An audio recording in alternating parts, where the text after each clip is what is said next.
the lady sitting down in the lavender is 90. We'll record.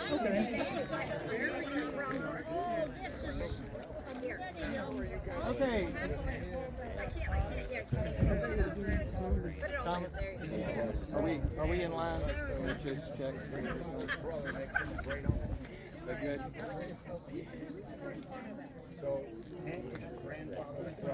Where we going?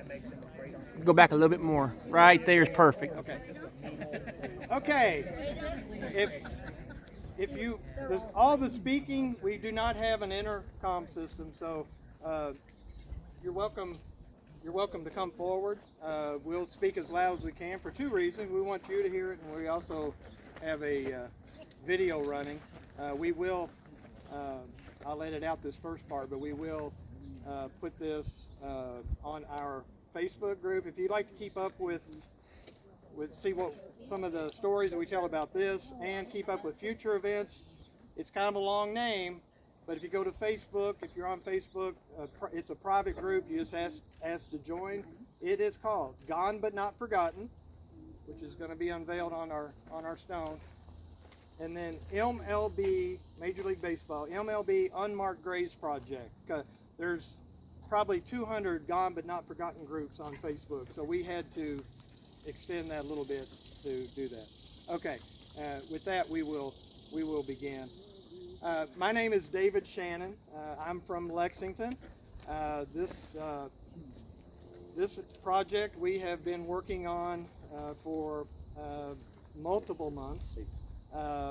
There's so much that goes into this unveiling, and it's all fun. There's different challenges, there's different red tape, there's just different issues.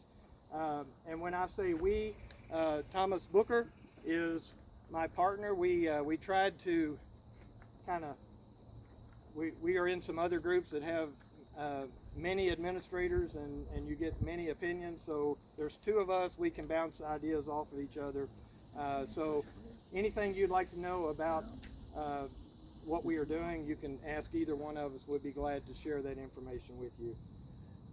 That's all the ad-libbing I'm going to do. I write down most of the stuff because I will talk all day. But first of all, I'd like to welcome everyone, but I'd like to especially welcome some special guests that are here and who have made this possible.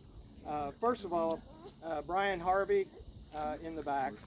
Brian Harvey has he still answers my phone, so it's still a good thing. When I call, he still answers. But he works with the Covington Catholic Diocese, who oversees this cemetery and several others. But he is the one. He has been my contact for getting permission and getting everything done. Brian appreciated what we were doing enough that he himself made a sizable contribution to our cause. So we appreciate Brian Harvey and the staff here and at the Diocese of Covington. I don't think they're here yet, but I would like to thank in advance Chad Martin. Chad Martin is the Chief of Police for Wilder. He's going to help us with some traffic control getting out of here. It's very dangerous. Even with that, please be careful, especially if no one's there. I think that road's 35, but they do 85. So, and if you pull out, we don't want anybody to get hurt today for that. So I thank the police department for helping us with that. Rick Walls is with us today. Rick is the executive director for the Cincinnati Reds Hall of Fame and Museum, and we are not affiliated with the Reds in any way, but they are extremely supportive of what we're doing, and we appreciate so much them being here. Rick Walls has been executive director since 2007. Time flies. Anything baseball related, he and Chris Eckes, who works with him, have just been valuable in research for us. There's certain things, even inscriptions on a stone, how should we word this? And they've been great giving us advice. So we appreciate Rick being here. I don't remember Crazy Legs' name. Crazy legs. Crazy Legs. The 1869 Red Stockings are here. They are also a branch of the Cincinnati Reds Hall of Fame. We have Crazy Legs and we have Doc. I know a little bit more about Doc because Doc, William Greenhill, is a dentist in private practice in Union, dealing with pediatric dentistry, and he has a resume extremely long in credentials and service. He did a lot of dental work in the military service, and so we appreciate these gentlemen being here. And Perry Thacker, where Perry? Perry is over here. Perry actually works on the staff at the Hall of Fame, and one of the things he oversees is this 1869 Red Stocking game. So they are here to mingle. If you want pictures taken, if we want anything, when we get through and do the unveiling, if you want to have your picture or the kids' pictures taken with them anywhere, that's why they're here. They're here to meet and greet, and we appreciate that so much. I see I'm not reading and I'm just going on. So, this project would not happen without my friend now, Steve Carp, and his business partner, Charles Coffey, who is not here. He's back actually working today. They own CNC Monuments in Lebanon, Tennessee. Steve not only has provided our gravestones at cost. I mean, it's amazing how fair, because of his interest and his passion for this group. But that helps us to keep our numbers down so we don't have to raise as much money. But not only has he done that, but he's also the one who sets up the engraving and does the engraving. And some of you who got here a little early actually saw it being installed. This has been installed for at least 45 minutes now. And they all, including Heath. Where's Heath? Right here. Heath back to back. Heath came to help. Heath Beasley. He works with them. They started out at 6 o'clock this morning, 7 o'clock our time, but 6 their time, and brought this up from Tennessee to have this today. So thank you. And I've already mentioned Thomas, but he is my partner in this organization. We share a lot of common interests. He is a walking baseball encyclopedia. He knows more about baseball history than anybody I know. No offense, Rick. He has connections to many different baseball organizations and has a memory that is amazing.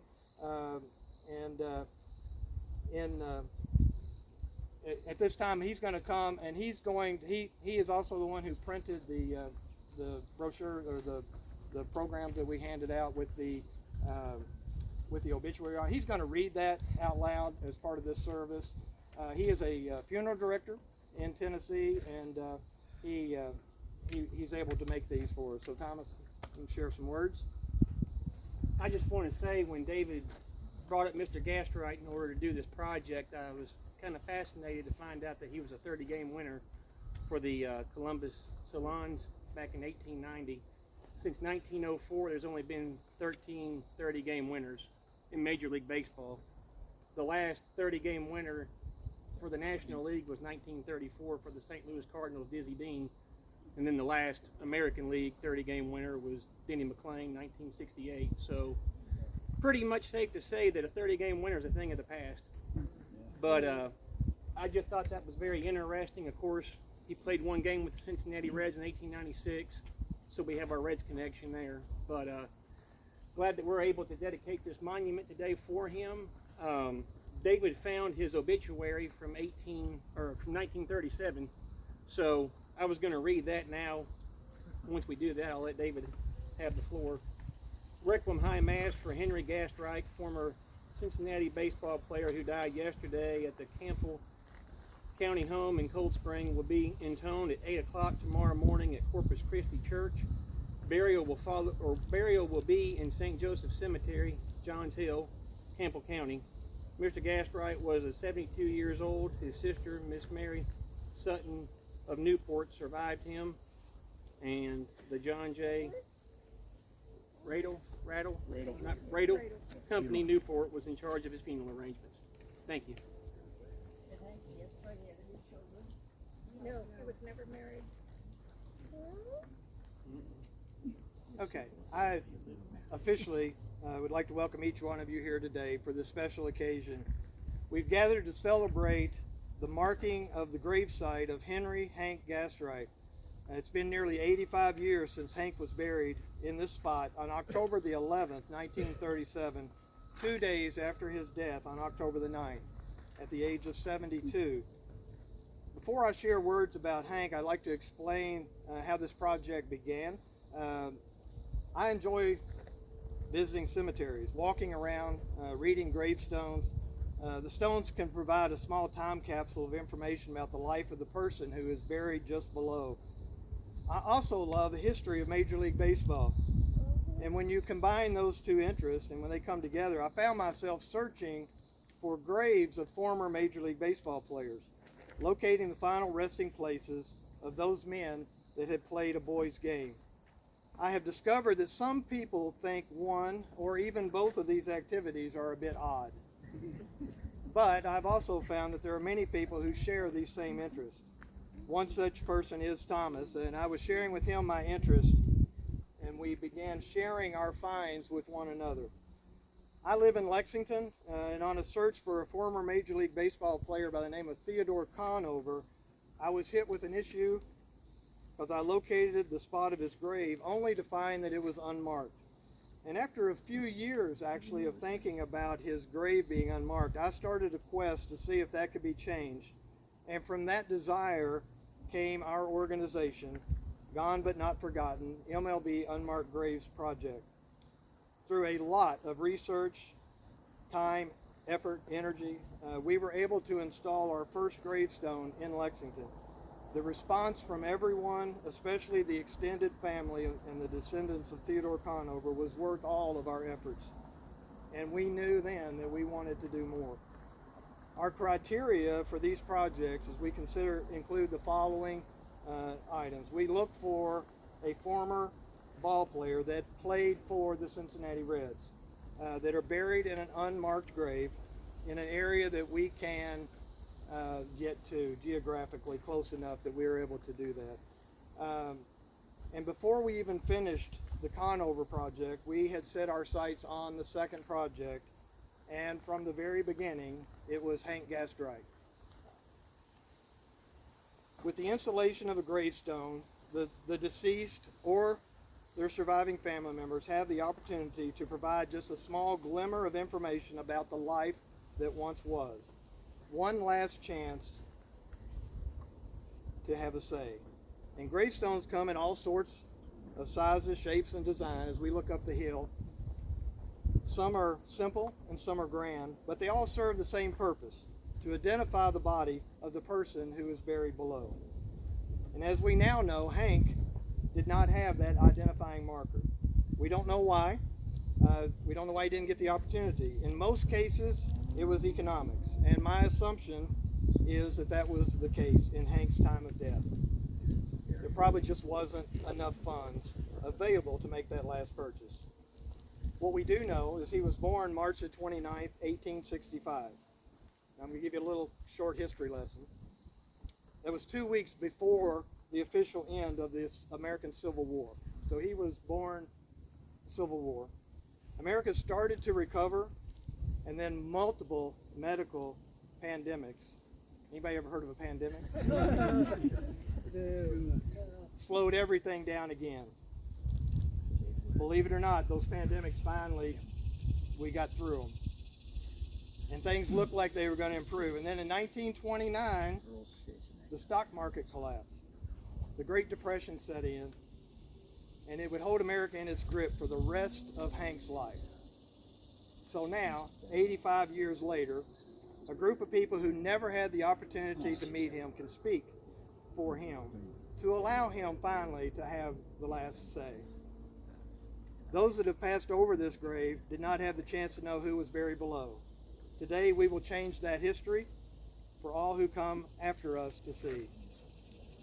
Hank played 173 games in the majors. I'm going to focus on one game, his last.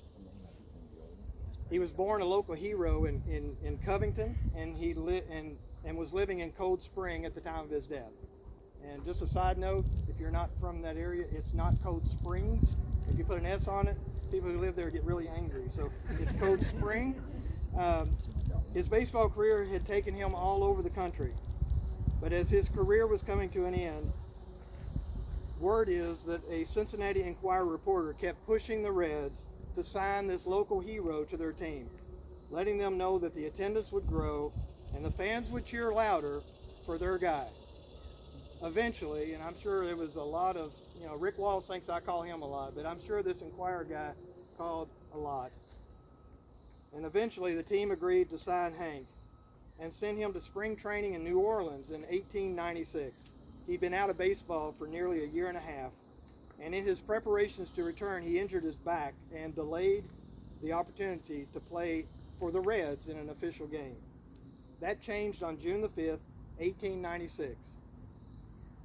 They were at the Reds' home ballpark, known as League Park, which sits on the same property as the future Redland Field, which became Crosley Field.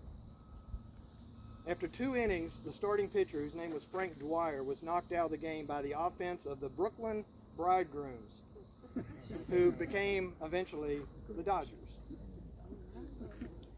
And the manager, who is now a Hall of Famer by the name of Buck Ewing, called on Hank to come into the game and stop the bleeding. He couldn't. He did finish the game. He pitched 6 innings. He gave up 8 hits, 6 runs. 3 of those runs were earned.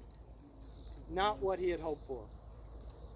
But after being away for such an extended time, I'm sure he knew it could have been a lot worse. The Reds lost that game 10-1. Even if Hank had tossed 6 no-hit innings, the outcome would have been the same. Hank would just wait for another chance, but that chance never came. This was the last game in his major league career, and I have a feeling he was okay with that.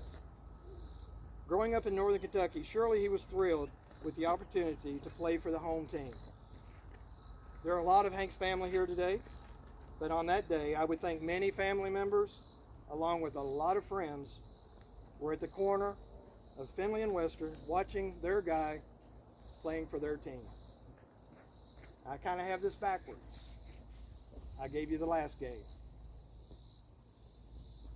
But as I mentioned, this wasn't his best game.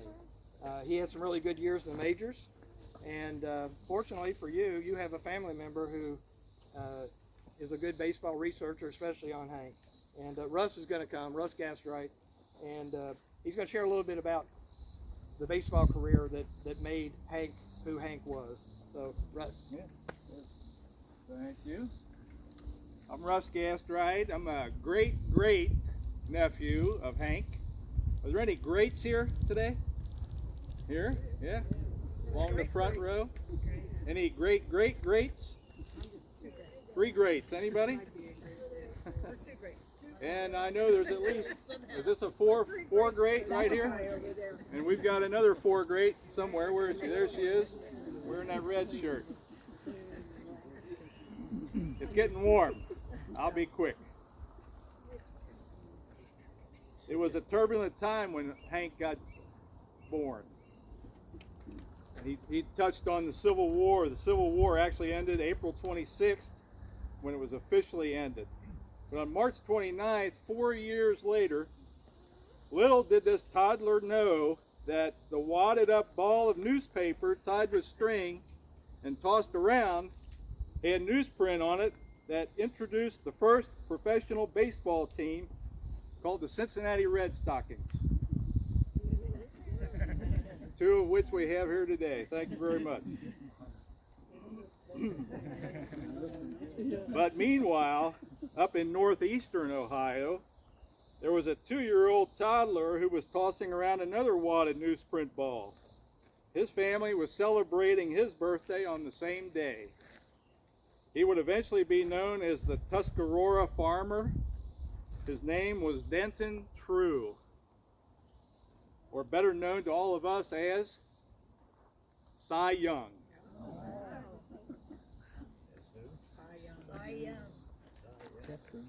I'm going to skip some of the history of who he played for and how some of those seasons got shortened due to illness and whatnot. We can talk about that up at the reception. But I want to talk about some of his games and some of the things that people wrote about him. and one of which was on October 12th. He pitched an 8-inning no-hitter, winning 6-0 against the Toledo Mawmees, now playing in the American Association, who he had played for 2 years prior when he first came into the minor leagues. The Daily Ohio State Journal in Columbus reported on Monday, the 13th of 1890, "All hail King Gastright, ruler of the realm of the pigskin. As for Gastright's superb work, no such pitching has been seen here this or any other year. Gasty is a stone man. His arm has been the same general proportions as a pickle barrel, and his back is wide enough to accommodate a stand of bits for old Jed Proddy." Jed Proddy was some famous actor back in those days.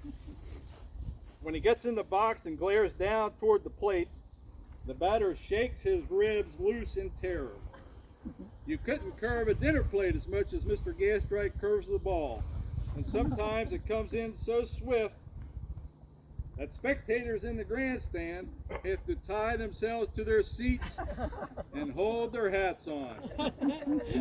4 times when Toledo men went to bat with a holy joy in their eyes, they came away with the expression of a man who swallowed a dose of aquafortis before breakfast." Anybody know what aquafortis is? Nope. Nitric acid. Nitric acid, and it was used mainly and carefully for cleaning and refinishing gun stock. And as a matter of fact, Hank was a known marksman in this area for, should I say, shooting live birds in competitions. He was extremely good at that. But 1890 was Hank's best major league year. In the Boston Sunday Post on September 10th, 1893, Gastright's great success.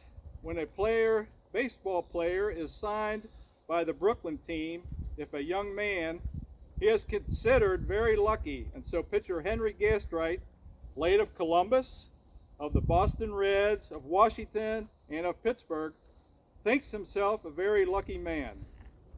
With those other teams, he always showed that he could pitch good ball, but he lost confidence in himself, and when he became a member of the Pittsburgh club, he was very much discouraged. Wouldn't we all? He did indifferent work for the club this year, and when he heard that the Bostons wanted a pitcher badly, asked manager Seeley for a trial. Seeley always had a good opinion of Gastright, and he took him in. Gastright joined the Bostons early in July and has since pitched in 11 games, winning 10. His delivery has been masterly, and all over the country comments have been made on his good success.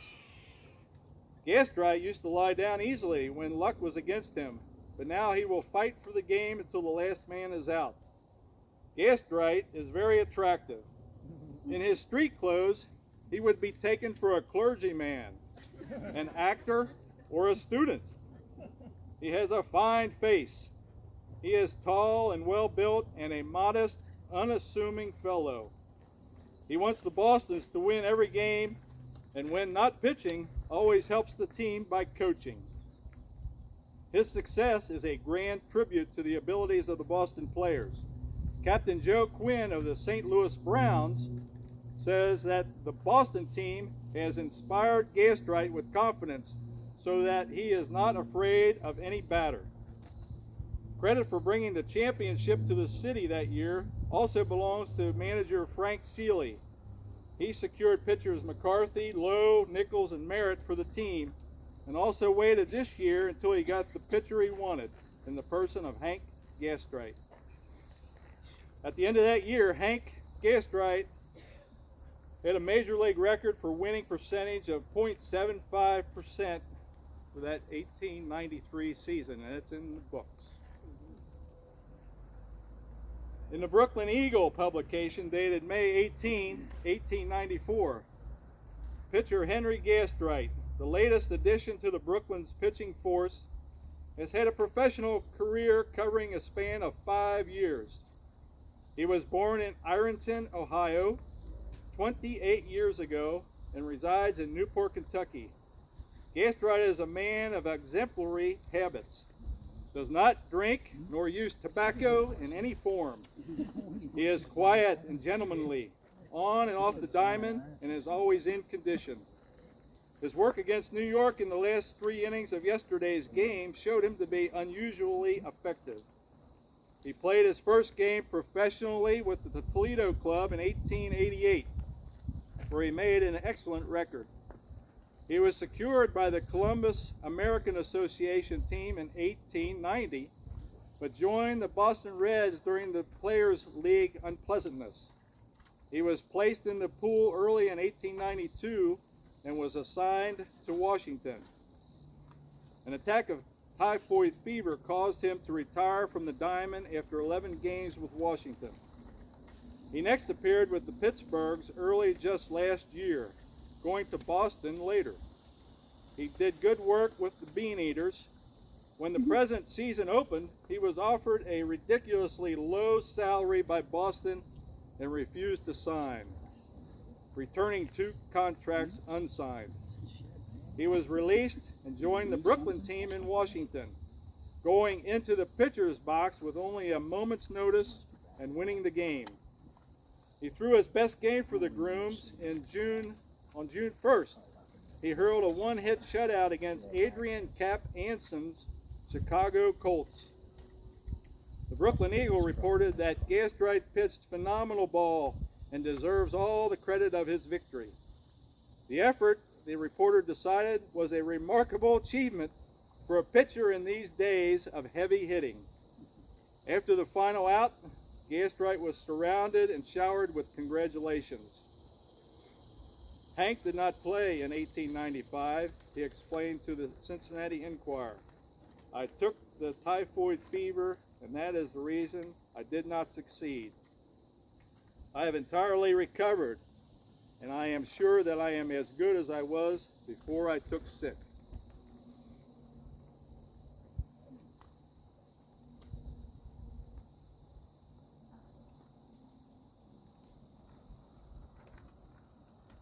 I'll just close because David touched on his time with the Reds. Baseball in the 1890s was new territory, and that's probably my grandson.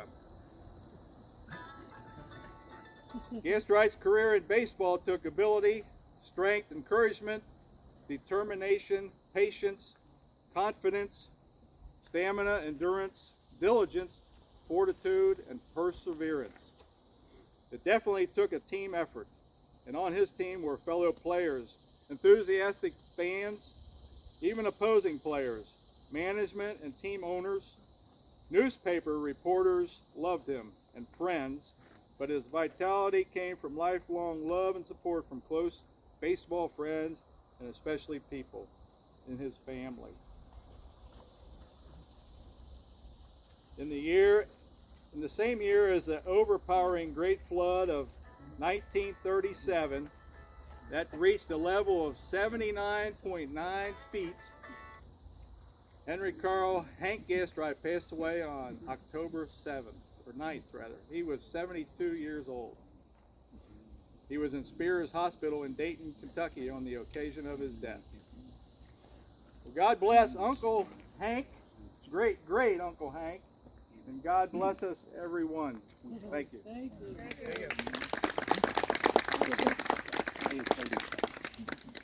Okay, we just have a couple more remarks, and then we will be able to adjourn to the air conditioning somewhere.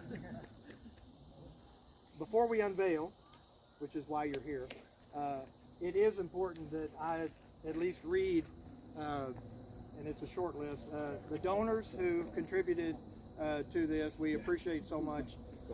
We never ask in this setting. I did like the fact I went over to the clubhouse where you'll be going later, and the family, without me asking, have a donation jar out. So yeah, that's really nice. But that doesn't come from us. But if you would like to donate to future installments, then we'll be glad to accept those at some point. But here are a list of the people who donated. to your project. Cecilia Udipo, Bill Gibson, John Nealis, Raleigh and Hanky Eastwick.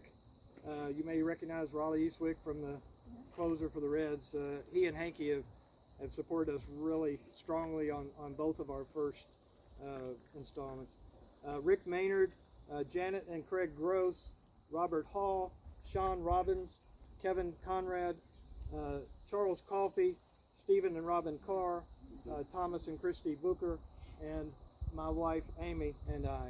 So we thank those that helped to make this happen. At this time, if you're where you can see, I'm going to ask Steve and Thomas to unveil our stone.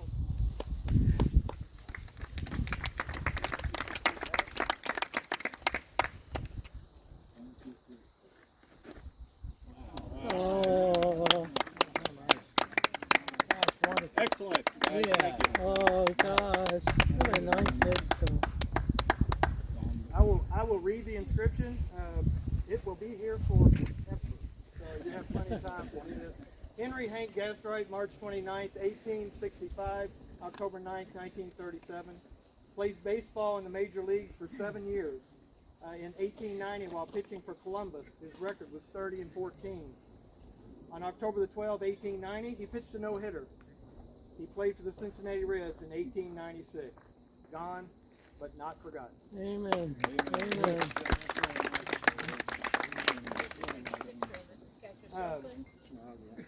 This concludes my words.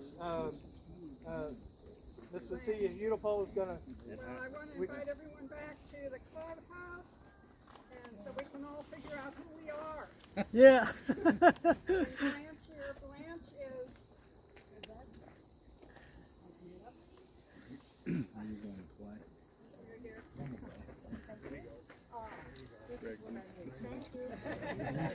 Yeah, just come right up here. Right where this guy is. She looks like my Aunt Blanche. Blanche is too. going to have a prayer Have a for little us, prayer. and this will conclude our service. Daddy's got that if you know how to do it. Okay. Okay. Good. So, Father, we thank you for your grace that allowed the family Gastright to gather together to honor your son, Hank Gastright, buried on the hillside of St. Joseph Cemetery in Wilder. We claim Hank Gastright as our great uncle, brother of our grandfather Gastright. You have blessed us all to have been able to come today. We thank all of those who have coordinated this event, and you can just see how many people were involved. Yeah, we owe all of you. They have done the legwork that provides this burial stone to be placed on Hank Gastright's burial place. We know that you, dear God, have each and every one of us in your loving care. Just as Hank Gastright is now in your loving arms of heaven, we too look for the days when we will be joined with our Heavenly Father. In Jesus' name we pray. Amen. Thanks, Blanche. Wish I hadn't seen her since I All was right, little. thank you. Yeah. This is rough terrain. She might be the oldest of my cousins. Yeah, I took a picture. You might want to get one too. Yeah, I got it. And I can get hers too. Here's the girl.